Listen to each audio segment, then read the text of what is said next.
Hello aspirants, welcome to the channel study with great warriors. Guys, आज का जो हमारा टॉपिक है वो है वोकैबुलरी पार्ट 27। ठीक है, तो हम लोग स्टार्ट करेंगे पहले वर्ड से। यहाँ पर तुम्हारा पहला वर्ड है यहाँ पर आज सोलेस, SOLACE, सोलेस। ठीक है, और कैसा वर्ड है ये? एक तरह का नाउन है ये। एक तरह का वर्ड कैसा है ये? नाउन है। और मतलब क्या होता है इसका मतलब होता है कंफर्ट। ठीक है, किस तरह का कंफर्ट होगा भाई? Comfort in time of distress. ठीक है, अगर कोई डिस्ट्रेस है, कोई कह सकते हो कि उसमें निराशा में है, उस समय उसको किसी तरह का कंफर्ट अगर आप दे रहे हो, दैट इज कॉल्ड सोलेस। ठीक है, किसी को सांत्वना देना is called what? Solace, right. अब देखेंगे इसका एग्जाम्पल में देखिएगा। Music is always a solace for me. ठीक है, मतलब क्या यहाँ पर हो गया है कि music is always a solace for me. Music हमेशा ही मेरे लिए क्या है भाई? ये का एक सोलेस। मतलब जब भी इसका मतलब होता होगा ये कि जब भी जो है मैं हताश होती हूँ या जो भी होती हूँ या डिस्ट्रेस फील करते हूँ, तो मुझे क्या होता है? म्यूज़िक क्या देता है? मुझे एक तरह का कंफर्ट देता है, एक तरह का उसको सुनने से क्या होता है कि पीस मिलता है। ठीक है, सांत्वना मिलती है। That is called solace. ठीक है, music is always a solace for me. ये मतलब आपका सेंटेंस का हो गया। आई होप आपको मतलब अच्छी समझ में आ गया होगा सोलेस का। अब बात करेंगे इसका सिमिलर वर्ड के लिए, मतलब सिनोनिम क्या क्या हो सकता है? एक तो आप बोल सकते हो कंसोलेशन बोल सकते हैं आप। And secondly cheer. कोई चीज़ अगर आपको चीयर कर रही है, ठीक है भाई, आपके डिस्ट्रेस में आपको चीज़ अगर चीयर कर रही है, आपको सांत्वना ही दे रही है, तो आप वर्ड यूज़ कर सकते हो चीयर भी सोलेस के यूज़ पे। ऑलराइट, अब देखेंगे इसका नेक्स्ट कि एंटोनिम में क्या क्या आप यूज़ कर सकते हो अपोजिट के लिए। तो एक तो आप बोल सकते हो torment, TORMENT, torment. And secondly anguish, ANGUISH, anguish आप बोल सकते हो, राइट। तो आप लोग को मतलब समझ में आ गया होगा। मैंने सिनोनिम और एंटोनिम्स भी आपको बता दिए हैं सोलेस के। कैसा वर्ड था ये? सोलेस नाउन वर्ड था। ठीक है, अब बढ़ेंगे नेक्स्ट वर्ड की तरफ। नेक्स्ट वर्ड है यहाँ पे डिबेड, DEBARED,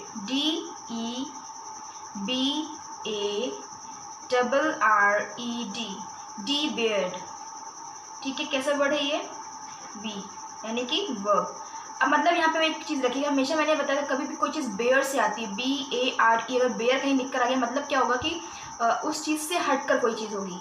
ठीक है, उसको हटा करके, ठीक, एक्सेप्ट ऑफ, या फिर कह सकते हो इंस्पाइट ऑफ, ये बोल सकते हो आप। उसको हटा करके कोई चीज़ हो गई तो मतलब आप कहोगे कि ऐसा ही कोई वर्ड होगा कि उसमें देखिए BARE आ रहा है।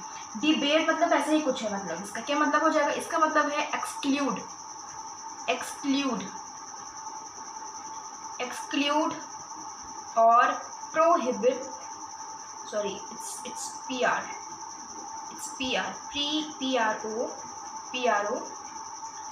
prohibit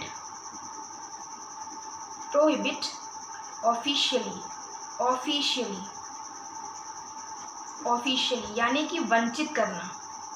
ठीक है, किसी चीज़ से वंचित करना, हटाना। ठीक है, दैट इज कॉल्ड डिबेट। ठीक है, एक्सक्लूड और प्रोहिबिट ऑफिशियली। ठीक है, एग्जाम्पल से देखिएगा कि क्या हो जाएगा इसका सेंटेंस। नंबर देखिए, ही was debarred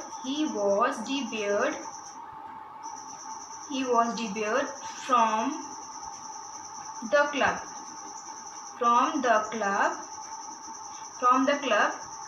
for what? Unacceptable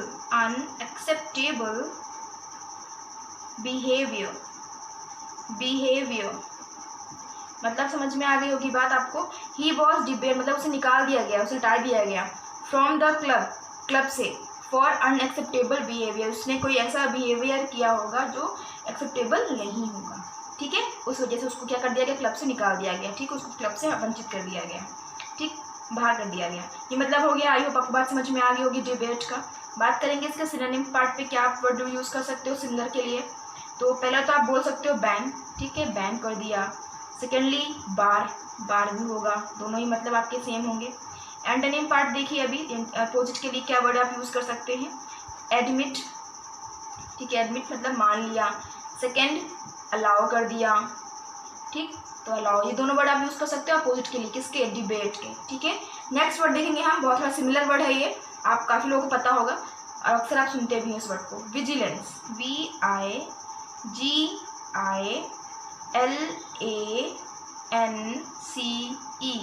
vigilance, ठीक है। कैसा वर्ड है भाई, ये एक तरह का नाउन वर्ड है और मतलब क्या है इसका, सभी को पता होगा। इसका मतलब होता है ऑब्जर्वेशन, ऑब्जर्वेशन, किसी चीज़ की रख रखाव करना, किसी चीज़ को ऑब्जर्व करना, विजिलेंस होगा, ठीक है। हिंदी में आप बोलो तो जागरूकता, जागरूकता आप बोल सकते हैं, ठीक है, जागरूकता।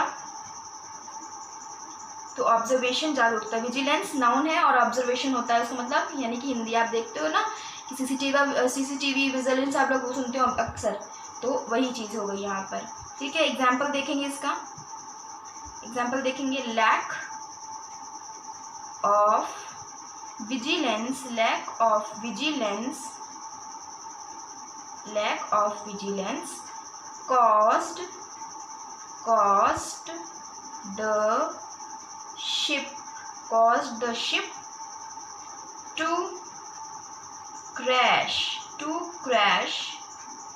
into an iceberg, into an iceberg। मतलब क्या हो गया भाई, लैक ऑफ विजिलेंस मतलब जागरूकता क्या है, यहाँ पर ऑब्जर्वेशन तो हो रही है, ठीक है, यहाँ पे लैकिंग हो गई, किस चीज़ की, जागरूकता की लैकिंग हो गई। उसने क्या कर दिया, उसकी वजह से क्या हो गया, the ship to crash into iceberg, वो क्या हो गया, वो क्रैश हो गया, किससे, आइसबर्ग से लड़ करके क्या हो गया है, वो आइसबर्ग से लड़ करके क्या हो जाता है, शिप क्रैश हो गया है, ठीक है। यहाँ पे मतलब ये हो गई आपकी बात, आपको समझ में आ गया होगा मतलब विजिलेंस का। अब देखेंगे इसके सिमिलर वर्ड पे क्या क्या वर्ड हम यूज़ कर सकते हैं सिनोनिम में। तो फर्स्टली आप बोल सकते हैं, एट फर्स्ट आप बोलेंगे गार्डनेस, आप बोल सकते हो, GUARD, गार्डनेस, ठीक। And secondly carefulness, carefulness, carefulness, right. अब देखेंगे बात इसके एंटोनिम पे। तो एक तो आप बोल सकते हो केयरलेसनेस, केयरलेसनेस, ठीक है। एंड सेकेंडली नेग्लिजेंस, नेग्लिजेंस, ठीक है। तो ये आपके वर्ड थे क्या क्या, solace noun, debate verb and vigilance noun. आप देखेंगे नेक्स्ट वर्ड कौन सा है, ओके, तो अब देखेंगे नेक्स्ट वर्ड कौन सा है। तो नेक्स्ट वर्ड है यहाँ पर पर्ज, PURGE, पर्ज, और एक कैसा वर्ड है ये, एक वर्ब है। द पर्ज एक मूवी भी आई हुई है हॉलीवुड में, देखिएगा आप लोगों को मजा आएगी। नेक्स्ट देखेंगे इसका मतलब क्या होता है, इसका मतलब होता है gate rid of unwanted quality, ठीक है। अनवांटेड क्वालिटी को हटाना क्या हो जाता है, अपोज हो जाता है। हिंदी में अगर आप बोलो तो शुद्ध करना किसी चीज़ को, ठीक, उसको प्योर करना आपका पर्ज कहलाएगा, राइट। एग्जाम्पल देखते हैं इसके, क्या हो सकता है इसका एग्जाम्पल, किस तरह से यूज़ किया मैंने इधर। The system is designed to purge, the system is designed to purge impurities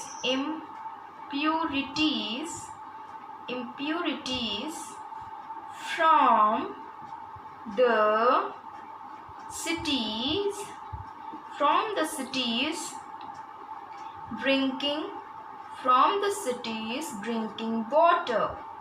drinking water, मतलब क्या हो गया भाई, the system is design, system को ऐसे डिजाइन किया गया है टू पर्ज, कि टू पर्ज मतलब शुद्ध करने के लिए, किस चीज़ को शुद्ध करना है, इम्प्योरिटी को, मतलब प्योर हो जाए, प्योर करना है इम्प्योरिटीज़ को, अशुद्धियाँ जितनी है उसको प्योर करना है, शुद्ध करना है, मतलब from the cities drinking water, city के ड्रिंकिंग वाटर से, राइट। समझ में आ गई बात। नेक्स्ट देखेंगे इसमें सिनोनिम और एंटोनिम क्या क्या हो सकता है। तो इसका सिनोनिम पार्ट देखते हैं पहले। तो सिमिलर वर्ड आप क्या यूज़ कर सकते हो इसमें? तो एक तो आपका हो जाएगा वर्ड रिमूव, रिमूव हटाना, correct. And secondly ejection, ejection, इस इंजेक्शन मत पढ़ लीजिएगा, इजेक्शन है EJECTION, इजेक्शन, राइट। अब देखेंगे इसके एंटोनिम यानी कि अपोजिट वर्ड के लिए। तो अपोजिट में एक तो डर्टिंग बोल सकते हो आप, DIRTYING,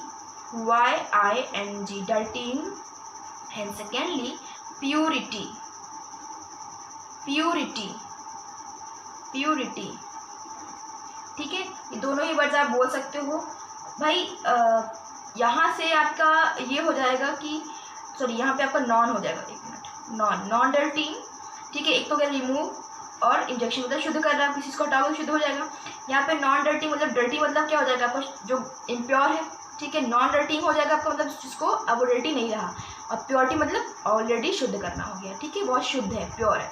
तो मतलब आपको बात समझ में आ गई होगी। नेक्स्ट देखते हैं क्या वर्ड है। तो यहाँ पर नेक्स्ट वर्ड है हमारा डेस्पोडेंट, फिफ्थ वर्ड होगा यहाँ पर डेस्पोडेंट, DESPONDENT,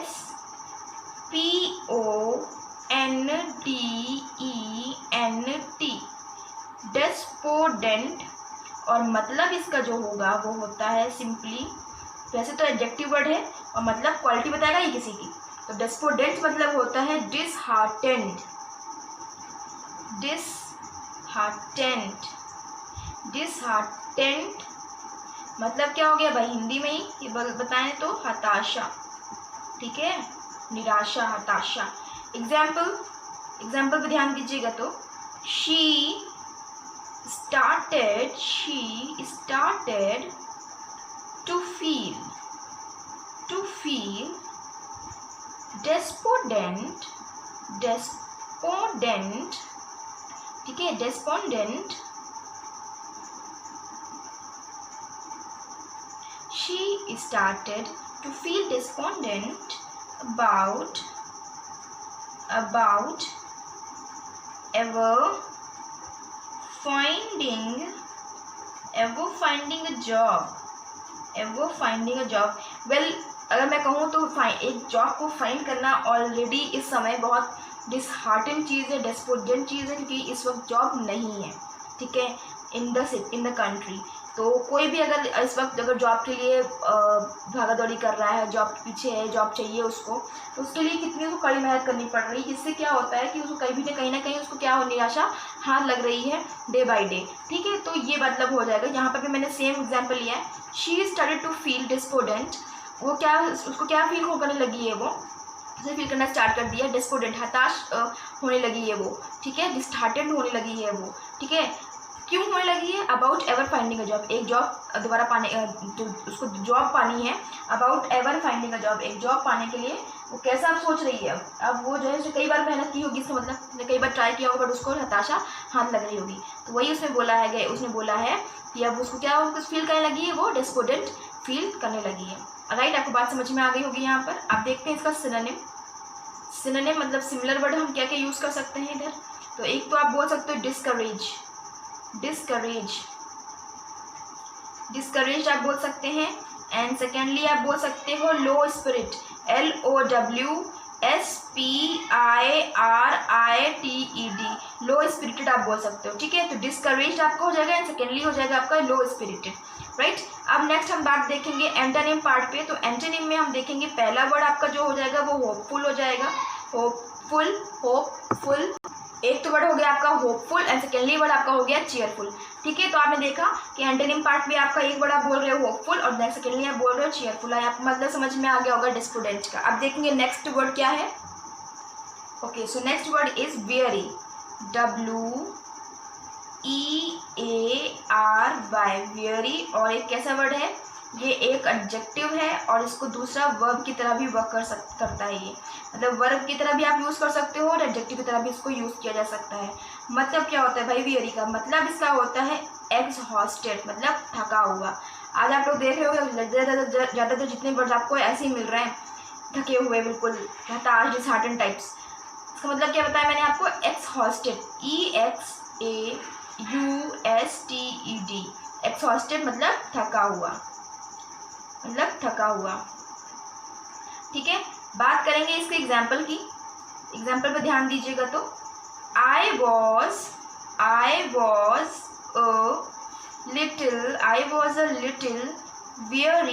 a little weary after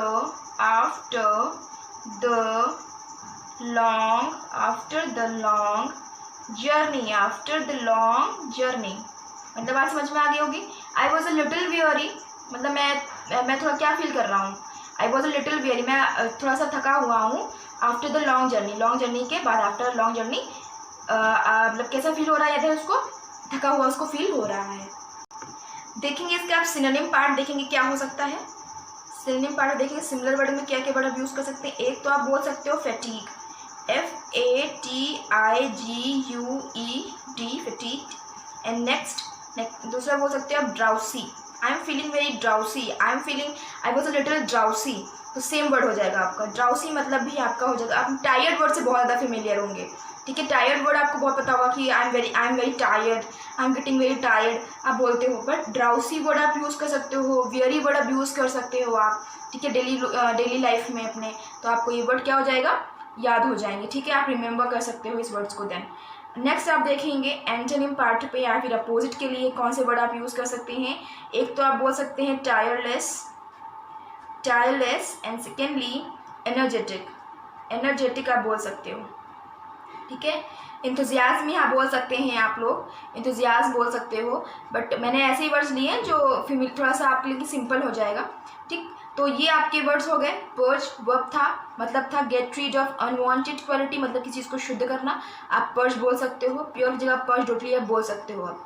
ठीक, डेस्पोडेंट मतलब क्या हो जाएगा आपका एडजेक्टिव, एक तो वर्ड है ये, मतलब क्वालिटी बता रहा है किसी की। मतलब क्या है डिसहार्टेंट, मतलब अगर आप हताश हो किसी चीज़ से, ठीक है, तो आप ये वर्ड यूज़ कर सकते हैं। नेक्स्ट हमारा है वियरी विच मीन्स एक्सहॉस्टेड, मतलब थका हुआ। ठीक है, ड्राउसी अगर आप फील कर रहे हो, बहुत टायर्ड फील कर रहे हो, तो आप वियरी वर्ड यूज़ कर सकते हो। सो गाइज आज के ये सारे वर्ड्स थे आपके।